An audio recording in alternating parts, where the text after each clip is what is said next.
The small wooden house at the edge of the Vermont forest had been Eleanor's sanctuary for 6 months. 6 months since she signed divorce papers, and only 2 weeks later lost her mother to heart disease. These compounded losses drove Eleanor, a 42-year-old freelance graphic designer, to leave the bustling city in search of a quiet place to heal her soul. The inherited house from a distant aunt had become her perfect refuge. Vermont autumn brought cold winds and sudden stormy nights. On one such night, as rain pounded the roof and wind whistled through the cracks, Eleanor heard a strange sound from the garden behind her house. At first, she thought it was just the wind, but then the sound repeated itself, a small weak cry filled with desperation. Eleanor put on her raincoat, grabbed a flashlight and stepped outside. The light swept across the Soden garden, stopping at a damp pile of leaves beneath an old oak tree. There she saw them, a female bobcat, her brown striped fur soaking wet, trying to protect something with her body.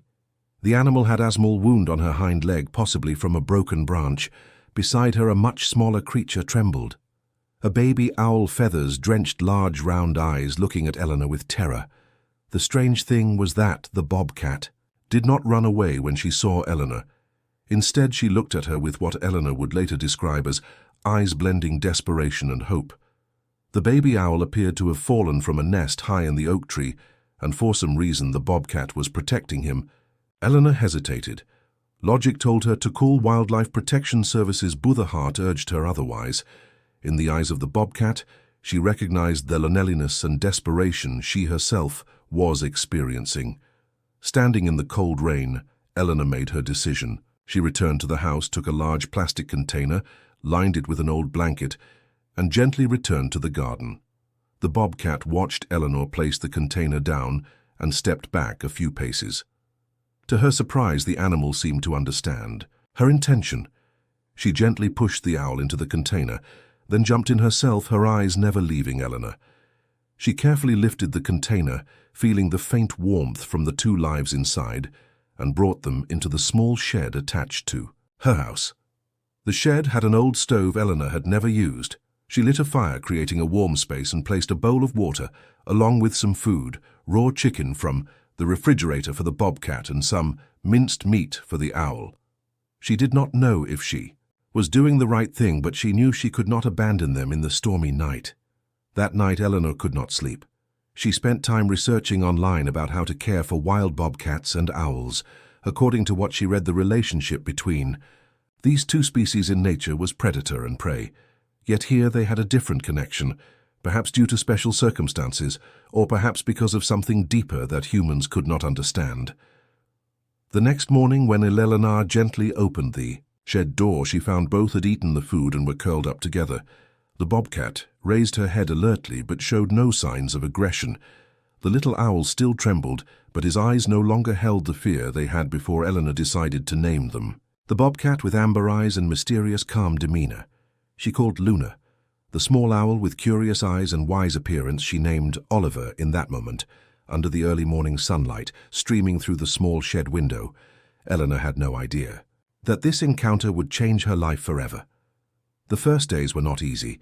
Luna refused to eat anything.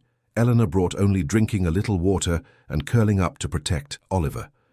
The wound on her leg did not seem serious, but clearly caused pain. Eleanor spent hours sitting quietly in the shed, just reading or working on her laptop, until Luna gradually became accustomed to her presence. Oliver was weaker. The baby owl could not fly.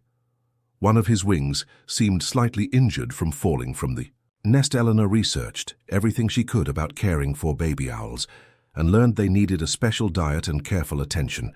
She began mincing fresh meat, mixing it with vitamins and minerals, then patiently feeding Oliver bit by bit. It was strange how Eleanor realized that caring for these 2 wild creatures had created a new routine in her life. Before, Eleanor's days passed aimlessly. Sometimes she forgot to eat or lay in bed all day because her sadness was too great. Now she woke up every morning with a clear purpose, caring for Luna and Oliver, monitoring their recovery, researching more about their needs. After 2 weeks, Luna began eating from Eleanor's hand. At first, just small pieces of chicken. Then gradually, The bobcat accepted more types of food. Her wound was healing. Eleanor did not dare give Luna antibiotics for fear it might harm her, but she used some natural methods, gently cleaning the wound with salt water and applying aloe vera leaves from the plant she grew in her house. Oliver progressed. Faster after 3 weeks, the owl could flap his wings and jump onto high objects in the shed. His large round eyes followed Eleanor's every movement with curiosity rather than fear. Each night Oliver stayed up late, eyes shining in the darkness, and Eleanor often found herself sitting with him. During sleepless nights, two lonely creatures sharing the silence of the dark. The most surprising thing was the relationship between Luna and Oliver. The bobcat cared for the owl as if he were her own child. She licked his feathers, let the small owl curl up beside her when sleeping, and always made sure Oliver ate first. Eleanor wondered if under normal circumstances Luna might have considered Oliver a meal, but fate had brought them together in a different situation. Both vulnerable, wounded and in need of help, Eleanor began documenting their journey. At first, just short notes about Luna and Oliver's eating habits, in recovery. But gradually these notes became a detailed diary of daily life, and the small changes she noticed both in the two animals and in herself. She realized she was smiling more, taking walks in the forest, and had begun to care about the world around her again. Every morning Eleanor woke early to prepare food for Luna and Oliver. Every afternoon she sat near them, reading or working, letting them get used to her presence. And every evening she told them about her day, about memories with her mother, about the marriage that had ended. Luna often looked at her with understanding eyes, and Oliver sometimes jumped up to perch on her shoulder when she talked. 6 weeks passed and a noticeable change had occurred. Luna's wound had completely healed. Her fur was glossy and her eyes shone with confidence. Oliver could now fly short distances within the shed, his wings growing stronger each day. And Eleanor, for the first time in many months, felt genuine joy when waking each morning. She began renovating the garden behind the house, creating a space that was half natural, half protected, where Luna and Oliver could gradually get acquainted with the outside environment. She built a shelter, dug a small pond, and created hiding places from branches and leaves. She was not sure if she could keep them forever. They were wild animals after all, but she wanted to prepare for all possibilities. One day, while Eleanor was working in the garden, she discovered Luna watching her from the open shed door. The bobcat hesitated a moment, then gently stepped outside the first time, voluntarily leaving her safe shelter. Oliver perched on Luna's back as if they'd agreed on this adventure together. Eleanor stood still, holding her breath, as Luna carefully explored the gardens, smelling flowers touching the water in the small pond. That was the moment Eleanor realized that her healing path and that of these two creatures had become intertwined inseparably. Just as Luna was gradually opening up to the outside world, Eleanor was learning to step out of her shell of grief and loneliness, just as Oliver was learning to fly with wings that had once been injured. Eleanor was learning to trust in her ability to start anew as Vermont. Winter approached. Eleanor had established a solid routine with Luna and Oliver.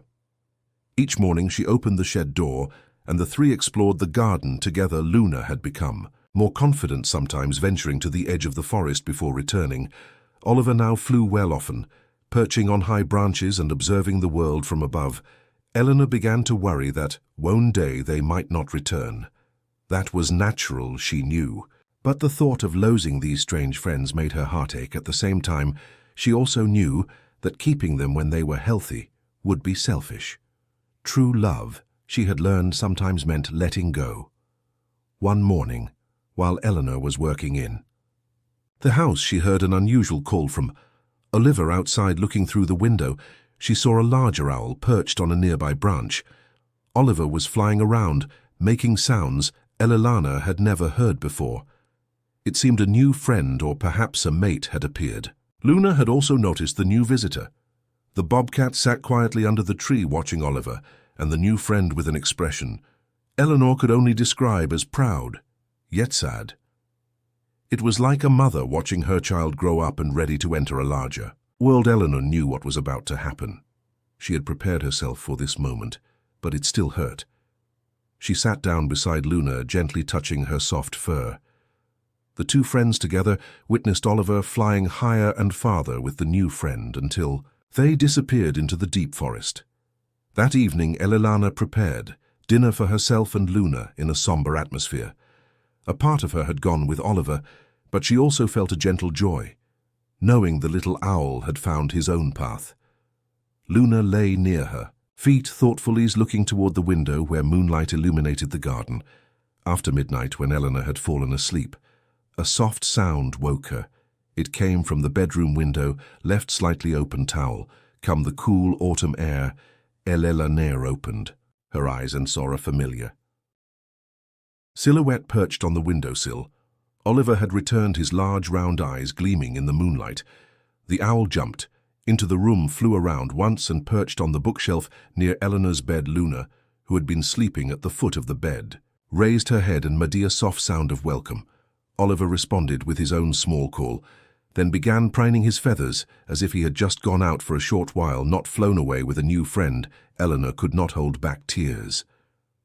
Perhaps Oliver had found a mate, but he still chose to return to this strange family each night. He had found a way to live in both worlds, freely flying in the forest, but still bonded with Luna and Eleanor. The days that followed brought a new rhythm. Oliver left each early morning, sometimes with his owl friend, and returned each night. Luna gradually expanded her territory, exploring deeper into the forest, but always returning before sunset, and Eleanor began connecting with the outside world more, first with short trips to the nearby town, then to meetings with distant neighbors. One night, when winter had truly arrived with snow covering the forest thickly and temperatures dropping significantly, a major storm-hit wind howled through the branches. Snow and hail beat against the windows, and Eleanor anxiously watched the clock. It was past midnight, but Oliver had not returned. Luna also sensed something was wrong. The bobcat paced in front of the door, her eyes constantly looking out the window. As the storm grew stronger, Luna began to call out a sound Eleanor had never heard before. A long call, almost a howl full of worry and urgency. Eleanor knew she could not sit still. Despite the danger, she decided she must search for Oliver. She put on her warmest clothes, took a flashlight, and prepared to go outside. Luna seemed to understand her intention, and to Eleanor's surprise, the bobcat stood beside the door, ready to accompany her. They stepped into the stormy night, wind blowing snow into their faces like tiny needles. Eleanor shone the flashlight into the forest, calling Oliver's name, while Luna went ahead, her nose close to the ground, as if searching for a familiar scent. After nearly an hour of searching in harsh conditions, Eleanor was almost ready to give up. She was soaking wet and freezing cold, and her fear for Oliver grew stronger. But suddenly Luna stopped, ears perked up. A faint cry echoed from a distance, almost drowned by the sound of the wind. Luna immediately dashed toward the sound, Eleanor struggling to follow, waiting. Through deep snow they reached an old oak tree, where a large branch had broken due to the strong wind. And there, trapped under the branch, were Oliver and his owl friend, both soaking wet and shivering. Eleanor gently lifted the branch while Luna approached. The tools, Oliver, though weak, still managed to flee up and perch on Eleanor's shoulder. His friend was initially frightened, but after Oliver made reassuring sounds, she also allowed Eleanor to gently pick her up. The journey home took place in silence, with only the sound of wind and snow as background. Eleanor felt a strange warmth, despite the colder feeling of completeness and clear purpose. Luna led the way, Oliver on her shoulder, and the new friend in her arms, a strange family connected by something beyond words. Part 4: Transformation and Fulfilling Ending. Spring came to Vermont, with warm rays of sunshine and the first flowers emerging from melting snow.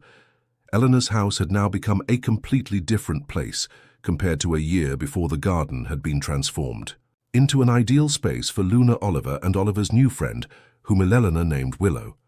After the stormy night, Eleanor realized she could not pretend that keeping these wild animals was completely legal. She decided to contact a local wildlife expert, Dr. Bennett, whom she had read about in an article on conservation work. Initially, Eleanor feared they would take Luna, Oliver, and Willow away, but Dr. Bennett proved understanding and sympathetic after witnessing the special bond between Eleanor and the animals as well. As the unusual relationship between the bobcat and owls the doctor helped, Eleanor obtained special permission to continue caring for them, provided she would work with the local conservation center to ensure their health and welfare. Dr. Bennett even helped Eleanor improve the garden into a better semi-natural space for Luna, Oliver, and Willow. They built appropriate shelters, a safe hunting area for the owls, and ensured all three could still interact with the natural environment in their own way. Through Dr. Bennett's guidance, Elelana began volunteering at the local wildlife conservation center.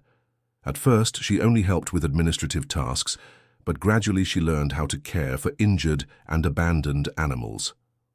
Her experience with Luna and Oliver had given her a unique perspective on the bond between humans and wildlife.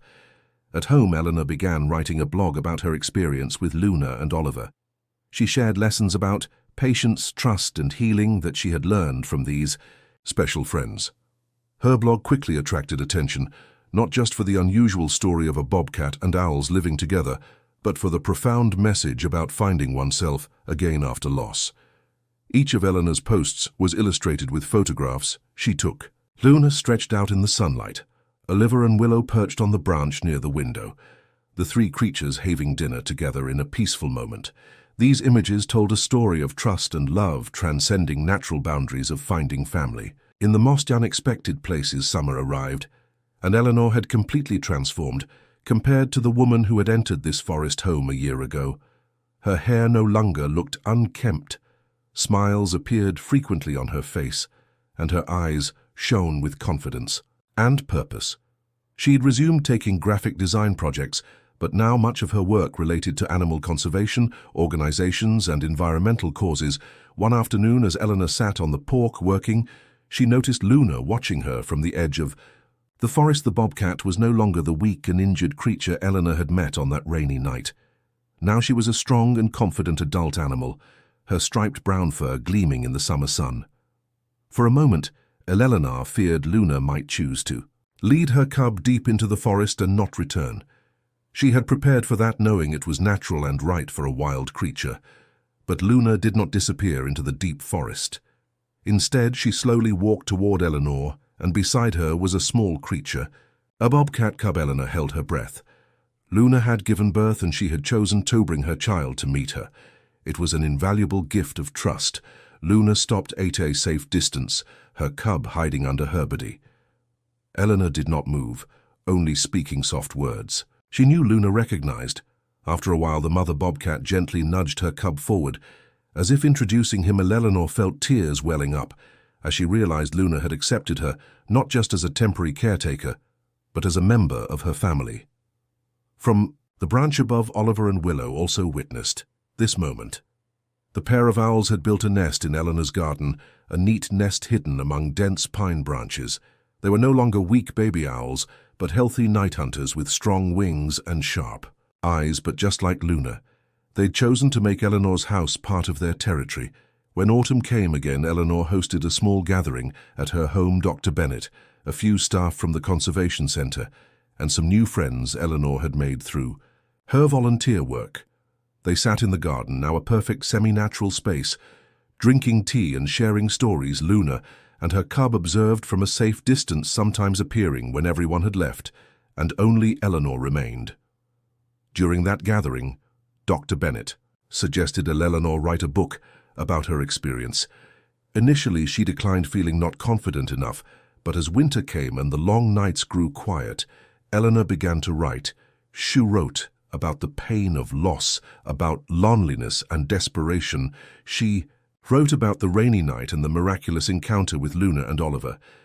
And she wrote about the healing process, not just of the two wild creatures, but of herself. The book Companions from the Wild was published the following spring. It not only told the story of Luna and Oliver, but was also a profound reflection on love, loss, and how humans find meaning in life in the most unexpected places. The book quickly became a phenomenon, not just in the animal conservation community, but also with readers seeking healing for themselves. Eleanor used part of the profits from the book to establish a small fund supporting the rescue and rehabilitation of injured wildlife. She also expanded her house and garden, creating a safer space for Luna. and her small family as well as for Oliver and Willow. 2 years after the first day she met Luna, and Oliver and Eleanor stood on her porch looking out at the garden transforming in the twilight. Luna and her cub were lying under the shade of a tree enjoying the cool evening air. Oliver and Willow were preparing for their night hunt, pining their feathers and flapping their wings on a high branch, and Eleanor no longer. A broken and lonely woman was smiling with a heart that had been healed. Shake knew that. Someday Luna might choose to lead her cub deep into the forest and not return Oliver. And Willow might find a new home farther from this house, and that would be fine, because true love, as Eleanor had learned, was not about possession, but freedom. Freedom. To go, freedom to stay, and freedom to find on herself in the process. But until that day came, Eleanor would continue sharing her space and her life with these special friends. They had taught her that family was not always defined by blood or species, but by love, trust, and connection, and in a world full of boundaries and divisions, that was perhaps the most valuable lesson. As the sun set and the first stars appeared in the sky, Eleanor no longer felt alone.